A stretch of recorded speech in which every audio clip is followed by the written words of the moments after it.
My name is Brian Bird. And I have one question for you. What would you do if the person you trusted most, the one you built your life with, looked you in the eye and told you that loving you wasn't enough anymore? That to save your marriage, they had to sleep with someone else. Would you agree, just to keep them from leaving? Would you call their bluff and walk? Or, would you stay silent, and make them think they won? Leave your thoughts in the comments. I'd like to know what you would have done. Because here's what I did. Bailey Sims and I were married for 10 years. We had no children. Not by accident. That was a decision. One we made together, or at least, I thought we did. We met in college. She was the girl with paint on her jeans and music in her headphones. I was the guy who kept his tie straight and his head down in the business library. We came from different worlds, but somehow, we fit. Or maybe I just wanted to believe that. She said I gave her structure. I said she gave me color. The early years were good. Not perfect, nothing ever is, but we were a team. When I started my cybersecurity firm, she supported me through the 16-hour days, the constant stress, the late-night pizza and energy drinks. And when she got her first gallery feature, I was there in the front row, clapping louder than anyone. But somewhere along the way, something shifted. A few months before everything started unraveling, Bailey quit her job. Said she was trying to reconnect with her inner self. She started meditating. Journaling. Going on long walks that sometimes lasted hours. I asked if she was okay. She smiled and said, "I just need to find myself again, babe." I nodded. But I noticed things. Her laughter came less often. Her phone, once casually forgotten around the house, was now always in her hand, face down. She stopped coming to bed with me. Started sleeping with headphones in, even when I was beside her. Then came the arguments. The subtle blame. "You're always working. You don't listen anymore. You're emotionally closed off." Maybe there was some truth to it. I had buried myself in work. But I did it for us, for the life we built together. I didn't think I had to apologize for trying to provide security, for wanting to protect what we had. One night, she came home from something called a soul retreat. Some couples gathering hosted by a woman named Giselle Bruce, a self-proclaimed emotional guide, relationship whisperer, whatever that means. Bailey was glowing. Not the usual kind of happy. It was something else. Like she had already made a decision and just needed to figure out how to tell me. She cooked dinner that night. Something she hadn't done in weeks. Candlelight. Wine. Jazz in the background. It felt like a setup, and it was. Halfway through dinner, she put down her fork, folded her hands, and said, "I've been thinking, Brian. Maybe we need to evolve." I raised an eyebrow. Evolve? She nodded, voice gentle, rehearsed. "What we have is good. But maybe we've become too comfortable. Too safe." I didn't say anything. I let her keep talking. "I want us to grow. To rediscover each other. To bring excitement back into our connection." And Giselle said, I held up my hand. "Who's Giselle?"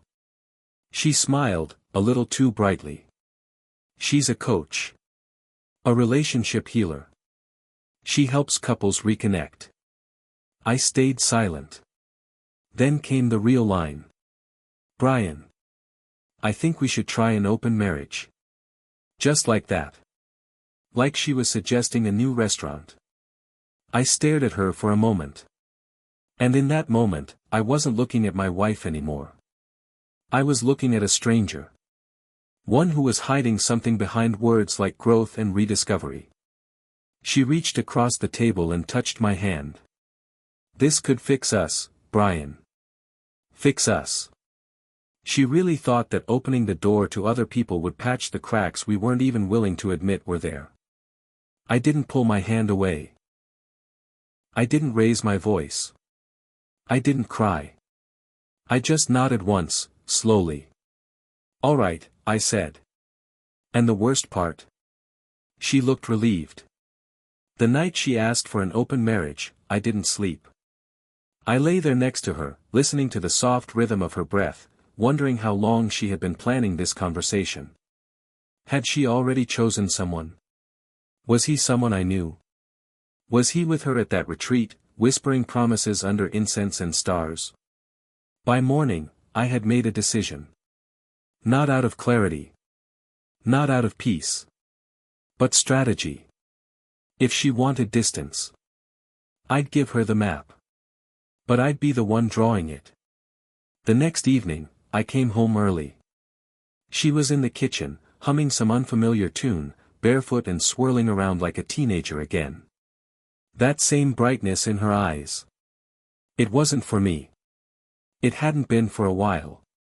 I poured a glass of water, sat at the counter, and said calmly, "Let's set the ground rules." She paused mid-hum, looked at me, startled, almost giddy. "Wait. So you're okay with it?" "Not okay," I said. "But willing." She nodded quickly. "Okay. That's a start." I set the glass down, slow and deliberate. "No one from our friend's circle." She opened her mouth, I raised a hand. "Not even acquaintances. I don't want whispers behind our backs. No Uriahs. No Martins. No Gunnar Taylors. Not a single person who's shaken my hand in the past decade." She blinked fast, caught off guard. "Okay," she said. "That's reasonable. Second rule," I continued. "No bringing them into this house. Not ever. Not while I'm here. Not while you're alone. This is our home. Whatever you do outside it." She nodded again, slower this time. "And the third," I said. "We check in every Friday. You tell me how it's going. I'll tell you. If we do this, we do it honestly." She hesitated for a moment, then gave a soft smile. "I'm proud of you for being open-minded." No. I wasn't being open-minded. I was being precise. 3 nights later, she went on her first date. She didn't say his name, but I already knew. Uriah Rosales. The charming art dealer from her gallery show last fall. The one who complimented her work a little too often. The one who wore too much cologne and had the kind of hands that always found their way to smalls of backs and waists and shoulders during conversation. I remember because I watched him closely that night. He looked at her the way men do when they want something, and the way women notice when they're not getting it at home. She left the house at 6:40 p.m. Hair curled. Lips red. That black dress she hadn't worn since our anniversary last year. Didn't say where she was going. Just kissed me on the cheek and said, "Don't wait up." I didn't. I poured myself a glass of scotch, sat in my office, and opened an old message thread. Kinley Pearson. We dated briefly in law school before I pivoted into tech. She became a lawyer. Criminal defense. Smart as hell. Unapologetic. Sharp-tongued and slow to trust. She was the only woman I ever knew who could make silence feel like a lecture. I sent her a message, "Dinner sometime?" She replied in 5 minutes, "You paying?" Always. We met at a quiet Italian place the next evening. No pressure. No flirtation. Just 2 people catching up over pasta and old memories. But when she stood up to leave and leaned in for a hug, the way she held on for half a second longer than needed, I knew I'd be seeing her again. I didn't do it out of revenge. Not at first. But it felt like the only way to keep my balance. Bailey came home late from her second date with Uriah 2 nights later.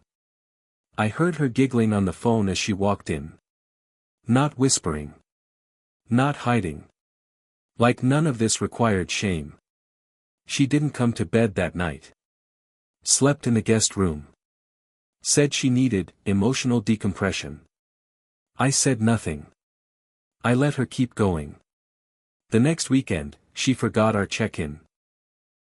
When I reminded her, she waved a hand and said, "Can we skip this week?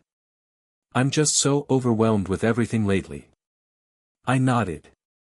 Sure. She didn't ask if I'd seen anyone. She didn't want to know. But Kinley did. We had dinner again. Then brunch. Then a quiet afternoon walk that turned into coffee and a long talk about everything I hadn't been saying. And when I dropped her off at her apartment and she kissed me, full, slow, deliberate, I didn't stop her. I drove home that night with the windows down. The wind cold against my face. And for the first time in weeks, I felt awake. Bailey was already asleep. Her phone buzzed on the nightstand. The name, Uriah, lit up the screen. I didn't check the message. I didn't need to. Instead, I turned out the light, and thought about Kinley's laugh. If Bailey was building something with Uriah, then I'd build something too. Something quieter. Something smarter. Because this wasn't just a marriage anymore. It was a game. And I intended to win. Things got stranger after that. Bailey no longer pretended this was about us. She stopped checking in. Stopped asking questions. Her late nights became normal. Sometimes she wouldn't come home at all. And when she did, she was different. Giggly. Distant. Eyes glossy like she was still somewhere else. She wore brighter colors. Left the house smelling like new perfume, the kind she never wore for me. And every time she walked past me, she carried herself like she was the one floating above all of this, like she had already decided what we were and where this was going. I asked her once, during one of her silent mornings in the kitchen, "How's Uriah?" She didn't flinch. Just smiled and said, "He's helping me unlock parts of myself I didn't know were there." That was the first time I heard one of Giselle's phrases. It wouldn't be the last. Over the next few weeks, she started quoting that woman like scripture. I'm exploring my feminine core. You and I are vibrating on different frequencies now. Giselle says I need to align with my inner rhythm before I can truly connect with others again. I listen quietly. Always quietly. And then, one morning, I decided I was done listening. I run a cybersecurity firm. This kind of thing, data, access, digital footprints, it's my bread and butter. And while I respected her privacy once, she forfeited that the moment she brought strangers into our marriage. It took 10 minutes. She wasn't careful. Uriah wasn't either. Their texts were intimate. Sloppy. Predictable. I didn't go looking for dirt. I went looking for clarity. And I found it. Last night was magical. I can't stop thinking about you. Do you think Brian suspects? He doesn't say much. Probably just being a robot, like always. Well. I think I'm late. Late? Yeah. Like, that late. There it was. The pause. The moment my stomach dropped, and the edges of my vision went a little dim. She was late. And she hadn't told me. I sat at my desk, rereading the message 3 times, then closed my laptop. I wasn't angry. I wasn't even surprised. I was tired. Not the kind of tired sleep fixes. The kind that lives in your bones when someone you love becomes someone you don't recognize anymore. That night, I made dinner. Simple. Quiet. She came in at 8:40, dropped her keys on the counter, and said, "Smells good in here." I pulled out a chair for her. She hesitated, then sat. Halfway through the meal, I set my fork down. "Are you pregnant?" She froze. Didn't reach for her wine. Didn't laugh. Didn't deflect. She just stared at her plate. I repeated the question. Calm. Even. Are you pregnant, Bailey? She didn't look up. Her voice, when it came, was small. Distant. I don't know yet. I nodded once. But you think it's possible? A pause. Yes. We sat in silence. The only sound was the faint hum of the dishwasher. She didn't apologize. Didn't cry. Didn't even try to justify it. I suppose in her mind, there was nothing to apologize for. In her world, shaped by crystals and soul retreats and Giselle's half-baked philosophies, this was all just another chapter in some spiritual journey. But in my world, it was the beginning of the end. She stood up quietly, muttered something about not being hungry, and disappeared down the hall. I sat there, finished my meal, poured a glass of wine, and stared at the doorway she'd just walked through. And in that moment, I realized something: she hadn't just broken our vows. She'd walked out of our marriage long before she ever opened it. 2 days passed after the dinner. She didn't mention it again. Neither did I. She still left the house at odd hours. Still whispered on the phone in the hallway. Still wore that red lipstick that wasn't for me. But I wasn't waiting anymore. I was preparing. I called Kinley. I need a post-nup, I said. There was a short pause on the other end. Ironclad? Unbreakable. We met at her office the next morning. Her assistant brought us coffee, and Kinley laid out the framework like she was drafting a ceasefire between warring nations. By the time we were done, I had one document and a plan. That evening, I told Bailey we'd be having company for breakfast. She looked confused. Who? Giselle, I said. And Kinley. Her expression twisted just slightly: uncertainty, maybe. Suspicion. Why? Because I'm tired of playing a game I didn't sign up for. She didn't ask again. The next morning, Giselle Bruce arrived first. Tall. Flowing dress. Beads around her neck like armor. That ever-serene smile plastered across her face like it had never cracked in her life. She greeted Bailey with a long hug, humming something low in her throat, like she was tuning her aura. Kinley walked in 5 minutes later, pressed suit, sharp heels, leather folder in hand. No humming. I gestured to the dining table. We sat. Bailey looked from me to Kinley, then back again. What is this? I folded my hands. It's a post-nup. Bailey's eyes widened. Giselle leaned in. Brian, contracts built in fear don't serve love. Kinley didn't even look at her. She opened the folder, laid the papers flat, and slid them across the table. Ms. Sims, this outlines a set of protections for both parties, she said. But primarily for Mr. Bird, in light of your open marriage and potential pregnancy. Bailey stared at the paper, not touching it. What does it say? Kinley's tone remained measured. If you file for divorce or are confirmed to be carrying a child that is not Brian's, you waive any claim to spousal support. You receive a fixed settlement, modest, but fair. Bailey scoffed. That's insane. Kinley continued. It also mandates full DNA testing before any paternity claim can be made. And during the open marriage period, all financial liabilities, including dating expenses, travel, and medical care, are your responsibility. Bailey looked to Giselle. This isn't right. Giselle turned to me. Brian, you're reacting from ego. From pain. We heal through understanding, not punishment. Kinley raised an eyebrow.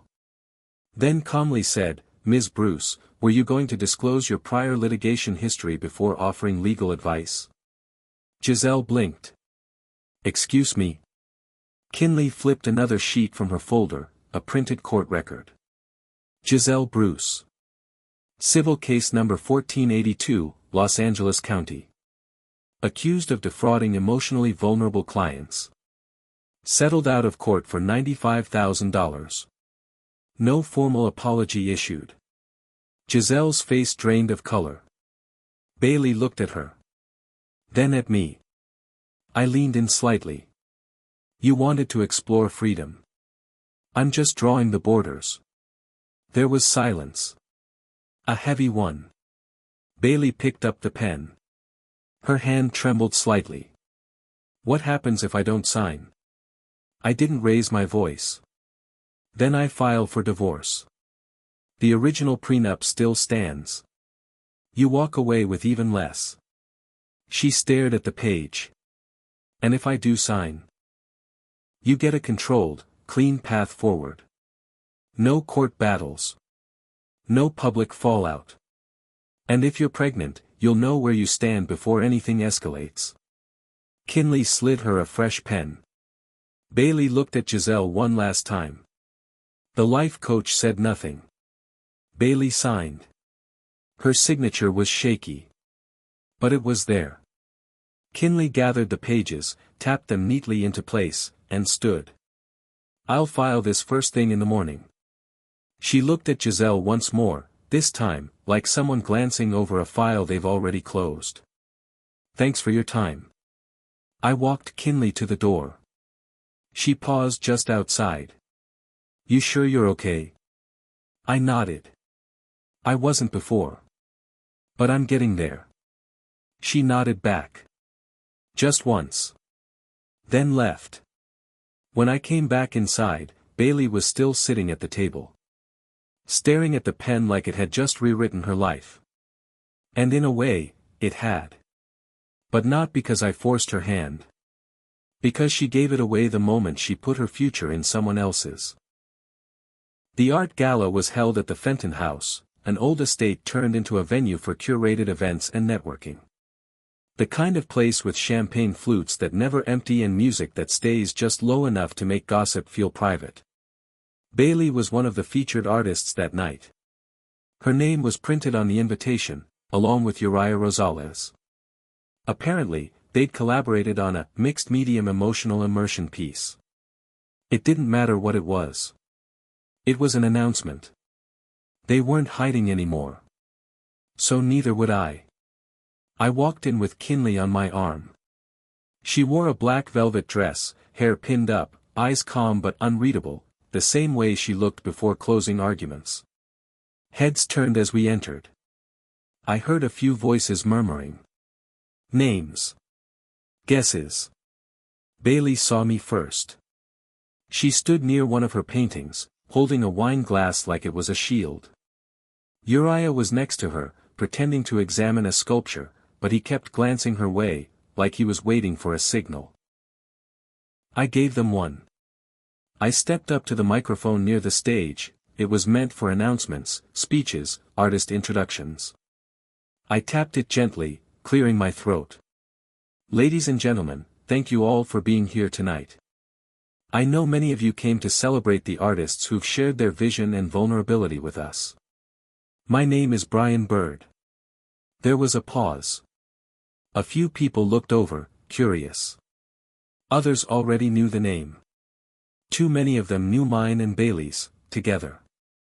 I'd like to take just a moment of your time to acknowledge a personal truth that's come to light recently. My wife, Bailey Sims, is expecting a child. The room stirred. I continued. She and her collaborator, Mr. Uriah Rosales, have apparently found more than artistic inspiration in each other. Uriah stiffened. Bailey's face drained of all color.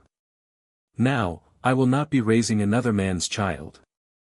And I will not pretend this is some spiritual journey I've chosen. But I am moving forward. With someone who has stood beside me with grace, strength, and integrity. I turned, offering my arm to Kinley. She stepped forward, poised and unmoved. I ended with a simple nod. Enjoy the rest of your evening. Then we walked away. Not quickly. Not dramatically. Just, deliberately. And that, it turns out, was enough. By the time we reached the door, the whispers had turned into full conversations.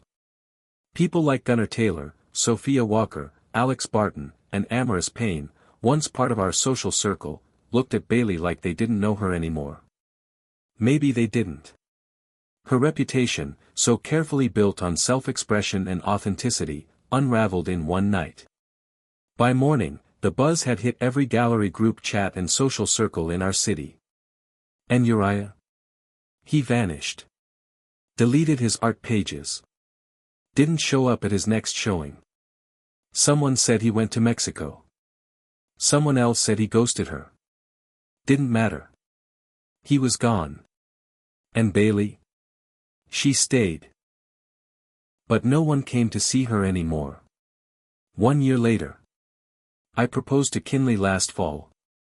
She said yes with a look that said she wasn't surprised, just ready.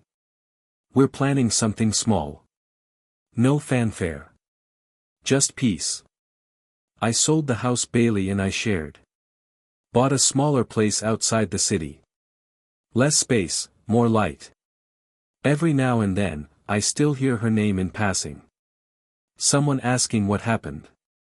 Someone whispering about how quickly everything fell apart. I don't respond. I don't correct them. I don't carry that anymore. But one morning, I stopped by a quiet cafe on the corner of Jensen and Pine. A place I used to go when I needed time to think. I was waiting on my coffee when I looked through the window. And saw her. Bailey. Sitting at a corner table with a baby in her arms. Maybe 6 months old. She looked tired. Worn in a way that goes beyond sleep. Hair tied back. Clothes simple. No sparkle. No glow. Just a woman with a child. Alone. I didn't go inside. Didn't wave. I just stood there for a moment, letting the weight of it settle. Not in anger. Not in triumph. Just, reality. Then I turned. Walked away.